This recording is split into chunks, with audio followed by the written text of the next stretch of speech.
आज हम लोग वो टॉपिक पढ़ने जा रहे हैं जिसमें कि हम ये बताएंगे कि हमारा जो भी रैशनल नंबर है क्या वो टर्मिनेटिंग है या नॉन टर्मिनेटिंग है। टर्मिनेटिंग मीन्स क्या होता है, जब किसी चीज़ का एंड हो जाता है, कि कोई चीज़ रुक जाती है, ख़त्म हो जाती है। और नॉन टर्मिनेटिंग जिस चीज़ का कभी एंड ही ना हो, जो चीज़ चलती ही जाए। तो आज हम उसी से रिलेटेड पहले थ्योरम पढ़ेंगे, फिर हम लोग क्वेश्चंस करेंगे। तो मैंने थ्योरम नोट डाउन की हुई है, अब आपको मैं एक्सप्लेन करती हूँ। थ्योरम 1.6, क्योंकि इस थ्योरम का कोई नेम नहीं है, नेम होता तो नेम ज़रूर लिखा होता, ठीक है। ये क्या कहते हैं, let x be a rational number whose decimal expansion terminates. Terminates word पर जरूर फोकस करिए। यहाँ पे एक्स वो रैशनल नंबर है जिसका डेसिमल एक्सपेंशन टर्मिनेट हो जाता है, ठीक है। Then x can be expressed in the form p upon q where p and q are coprime and the factorization of q is of the form 2 की power n 5 की power m where n and m are non negative integers। यहाँ पे ये पूरी जो statement है वो सिर्फ ये कह रही है कि x ऐसा रैशनल नंबर है जिसका डेसिमल एक्सपेंशन क्या होता है, टर्मिनेट होता है। तो हम x को कैसे रिप्रेजेंट कर सकते हैं, p अपॉन q के फॉर्म में, जहाँ पर p और q दोनों क्या होंगे, को प्राइम। को प्राइम क्या होते हैं, both the numbers are prime and having single common factor, right. इसके बाद and the factorisation of q is of the form 2 to power n 5 to power m। मतलब कि जब हम फैक्टराइजेशन करेंगे इस q का तो आपको फैक्टर्स के फॉर्म में 2 और 5 ही मिलेगा, तीसरा नंबर नहीं मिलेगा। ये कंप्लीट डेफिनेशन बोलती है। उसमें भी n और m आपके पॉजिटिव होंगे, ये पावर्स हैं, they should be positive, clear.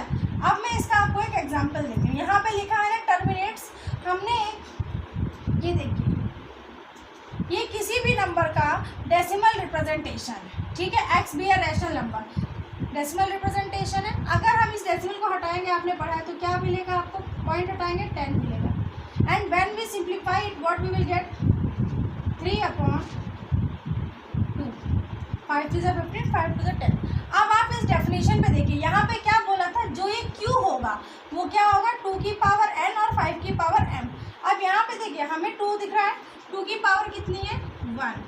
5 दिख रहा है क्या, नहीं दिख रहा, लेकिन हम 5 लिखेंगे। और जब हमें नंबर नहीं दिख रहा है तो उसकी पावर क्या मानी जाती है, 0, because any number having power 0 gives the value 1। इसका मीन्स क्या हुआ, finally 2 into 2 raise to the power 1 into 1। ये 1 कहाँ से आया, 5 रेज़ टू पावर 0 से आया, और ये 2 रेज़ टू द पावर का मैंने इसको सिंपल 2 लिखा है। इन दोनों को मैंने इस तरीके से लिखा है, तभी तो आपका ये यहाँ पे 2 है। ये आपको समझ में आया टर्मिनेटिंग का, जो मैंने आपको बताया। एक्चुअली में नंबर आपका 1.5 था, जो किसी रैशनल नंबर का रिप्रेजेंटेशन था। Any rational number which is having decimal expansion terminates. यहाँ पे डेसिमल एक्सपेंशन टर्मिनेट हो रहा है ना, रुक रहा है, नेवर एंडिंग नहीं है, ठीक है। इसी को मैंने आपको शो करके दिखाया कि q जो है वो आपका केवल 2 और 5 इन्हीं दो के फैक्टर्स होंगे। यहाँ मतलब 2 और 5 ही केवल निकलेंगे प्राइम फैक्टराइजेशन। अभी हम एक और केस लेते हैं।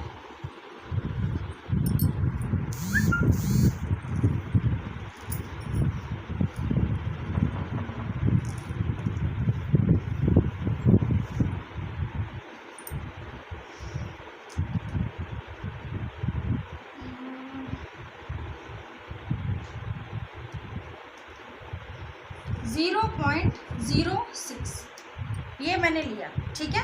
ये आपका क्या है, एंड टर्मिनेटिंग डेसिमल एक्सपेंशन है किसी नंबर का। x is a rational number. अब हम रैशनल नंबर निकालेंगे जिसका कि ये डेसिमल एक्सपेंशन है, ठीक है, डेसिमल एक्सपेंशन है जो कि टर्मिनेटिंग। अब हमने जब ये डेसिमल हटाएंगे तो आपको क्या मिलेगा, 006, जिसको हम केवल 6 लिख सकते हैं, 6 अपॉन 100। अब 6 अपॉन 100 को जब हम रिड्यूस करेंगे क्या मिलेगा, 2 3 ज़ा 6, 2 5 ज़ा 10 एंड 0, राइट। अब इस 50 को अगर हम प्राइम फैक्टराइजेशन करेंगे तो आपको क्या मिलेगा, 2 into 2 into 5, no 2 into 5 into 5। अब आप खुद देख सकते हैं कि आपको q के प्राइम फैक्टराइजेशन पे जो फैक्टर्स मिल रहे हैं वो क्या मिल रहे हैं, 2 एंड ओनली 5। यही तो आपको बताया गया था कि जब किसी भी रैशनल नंबर का डेसिमल एक्सपेंशन टर्मिनेटिंग नेचर का होगा तो जब उसे p अपॉन q के फॉर्म में लिखेंगे तो q के फैक्टर्स केवल 2 और 5 ही होंगे, और जिनकी पावर क्या होगी, पॉजिटिव। अब यहाँ पे देखिए, 2 की पावर 1 है और 5 की पावर 2। तो यहाँ पे अगर हम इससे कंपेयर करें तो n की वैल्यू क्या हो गई, 1 क्योंकि 2 की पावर है 1, और m की वैल्यू क्या हो गई 2 क्योंकि 5 की पावर क्या है 2। तो ये आपकी पूरी ऊपर वाली थ्योरम ने बात कही। इतनी चीज़ समझ में आ गई होगी मेरे ख्याल से बच्चों। Yes ma'am. अब आगे आपको बताते हैं नेक्स्ट थ्योरम के बारे में। इसको मैं इरेज कर रही हूँ। अब देखिए यहाँ पे ये थ्योरम क्या बोल रही है कि let x equal to p upon q of be a rational number. Suppose करिए मुझे एक नंबर मिला है 5 अपॉन 15/100, ठीक है, p अपॉन क्यू के फॉर्म में, तो ये रैशनल नंबर हो ही गया। अब इन्होंने क्या बोला, such that the prime factorisation of q is of the form 2 raised to the power n 5 raised to the power m where n and m are non negative integers. तो यहाँ पे ये जो q है इसका अगर हम प्राइम फैक्टराइजेशन करेंगे तो केवल 2 और 5 ही मिलेंगे। कैसे, 200 को हम क्या लिख सकते हैं 2 इंटू 2,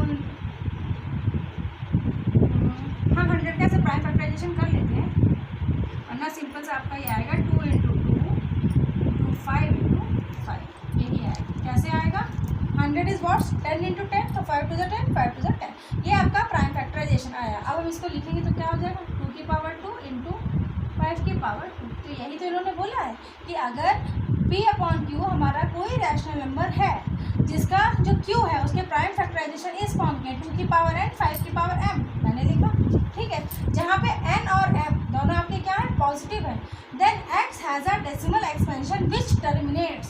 तो ये जो आपका रैशनल नंबर है इसका जो डेसिमल एक्सपेंशन होगा वो कैसा होगा, टर्मिनेटिंग नेचर का होगा, जो कि हम जानते हैं 15/100 को हम 1.5 लिख सकते हैं। तो आपको खुद दिख रहा है कि ये टर्मिनेटिंग नेचर का है।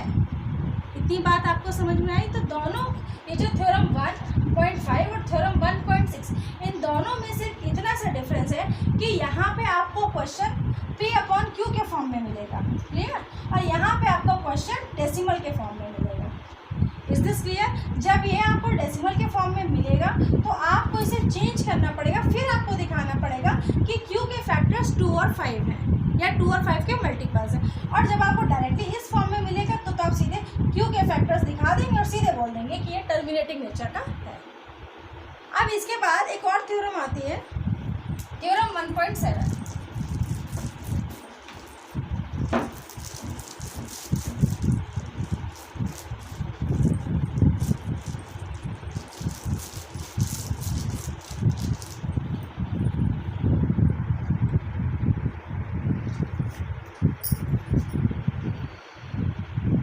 बोलती जा रही हूँ, आप लोग मेरे साथ में लिख सकते हैं। Theorem 1.7 it states let x equal to p upon q where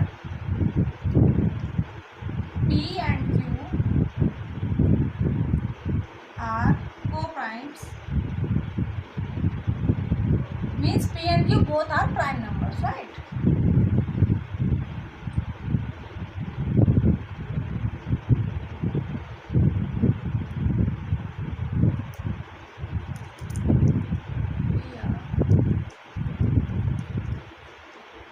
rational number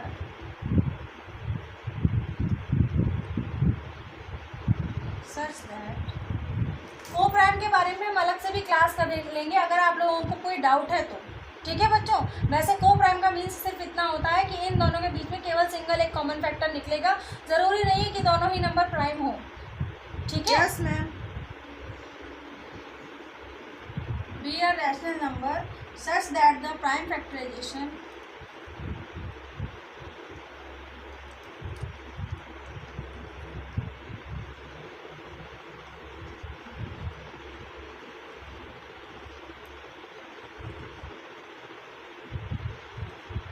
is not of the form. इस चीज़ को ध्यान रखिए, नॉट पे फोकस करिए। Not of the form 2 raised to the power n 5 raised to the power m where n and m are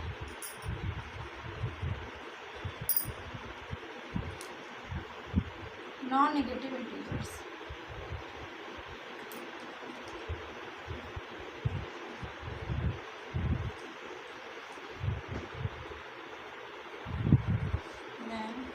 X has a decimal expansion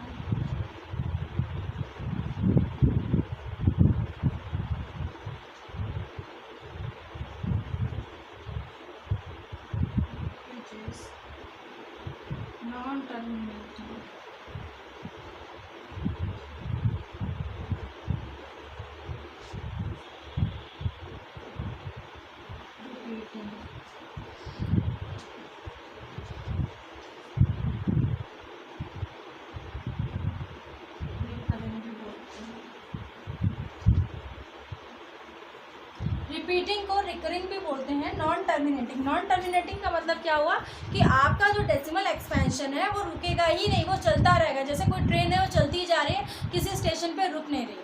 similar like this कि जो आपका एक्सपेंशन है वो चलता ही जाएगा। अब हम इसी पे बेस्ड कुछ एग्जाम्पल करते हैं, ठीक है।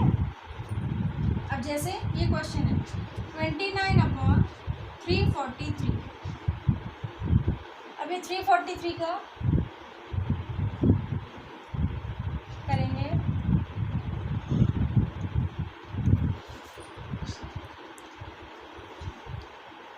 ये आपका 7 का क्यूब है, लेकिन फिर भी मैंने आपको रिप्रेजेंट करके दिखाया।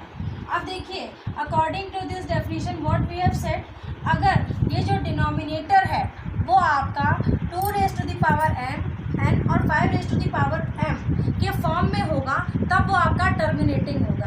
लेकिन आप यहाँ पे देख रहे हैं जो ये यहाँ पे q है, इसका फैक्टर है ओनली एंड ओनली 7 की पावर 3। यहाँ पे ना तो 2 की पावर कुछ आ रही है, ना ही 5 की पावर कुछ आ रही है। तो ये डेफिनेशन के अकॉर्डिंगली टर्मिनेटिंग होगा या नॉन टर्मिनेटिंग? बिल्कुल बिल्कुल नॉन टर्मिनेटिंग होगा, non terminating repeating. So it is non terminating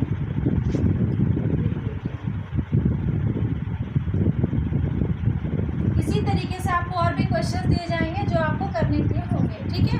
तो अभी तक आपने बच्चों आज के सवाल में सिर्फ ये समझा, अगर डिनोमिनेटर वाले नंबर के फैक्टर्स केवल 5 हैं तब भी वो आपका टर्मिनेटिंग है, केवल 2 है तब भी वो आपका टर्मिनेटिंग है, 2 और 5 दोनों हैं तब भी टर्मिनेटिंग है। लेकिन अगर 2 और 5 के अलावा q का कोई भी फैक्टर निकलता है तो वो आपका नॉन टर्मिनेटिंग रिपीटिंग है। रिपीटिंग की जगह रिकरिंग वर्ड भी आपको मिल सकता है। तो इसी तरीके से आप इन क्वेश्चंस की प्रैक्टिस करिएगा। और आपको एक चीज़ और बता दूँ, मैं थोड़ा भूल गई थी, इसको मैं इरेज कर रही हूँ।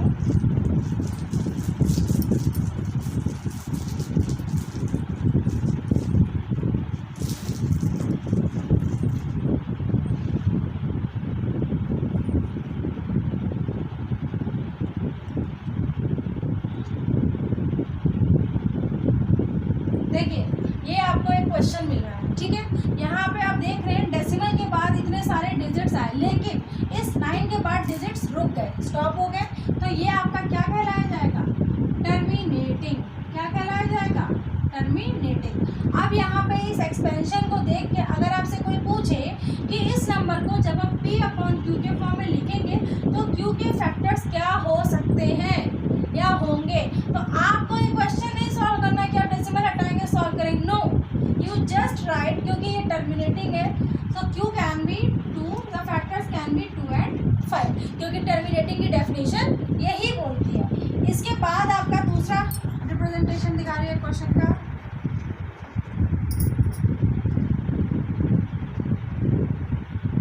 Dot dot dot dot dot. अब देखिए, ये इतना हुआ, रिपीट हो रहा है 12 12 12 0 0 0, बट ये डॉट डॉट डॉट का मतलब क्या है? It is not ending. तो आपको खुद दिख रहा है ये क्या है? Non terminating. अब अगर आपसे पूछा जाए कि इसे p/q के फॉर्म में लिखेंगे तो इसके फैक्टर्स क्या होंगे, इसके डिनोमिनेटर q के, तो हम लिखेंगे अदर देन 2 and 5, क्योंकि 2 and 5 अगर फैक्टर होते हैं तो टर्मिनेटिंग हो जाता है ना। तो यहाँ पे तो ये नॉन टर्मिनेटिंग है, तो अदर देन 2 and 5। इसी तरीके के क्वेश्चन को कभी कभी बार लगा के भी लिख दिया जाता है, जैसे कि आपके सामने लिखा है 4.1368927 और ये बार। इसका मतलब क्या हुआ कि ये जितना नंबर इस बार के नीचे है वो आता रहेगा बार बार। मीन्स मैं इसे कैसे लिखूंगी, इस क्वेश्चन को अगर मैं दूसरे तरीके से लिखूं तो ऐसे लिखूंगी 4.1368928689278, यही चीज़ चलती रही। तो बार बार वो नंबर लिखने की जगह हम सीधा बार लगा देते हैं, वो उतनी चीज़ आती है बार बार, उसी को दिखाने के लिए लगाया जाती है जो लाइन, उसे कहते हैं बार। तो ये भी आपका क्या है? नॉन टर्मिनेटिंग, क्योंकि ये आपका स्टॉप नहीं हो रहा।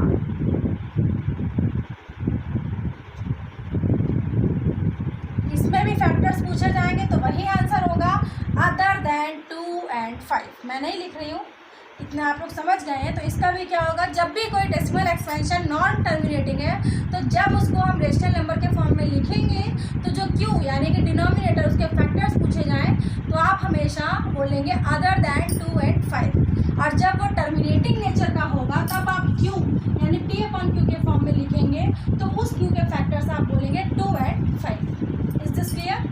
I hope that all the concept is clear. Please do revise and study at home, and if you have any confusion, Okay, just ma'am. tell me through comments. Thank you, class.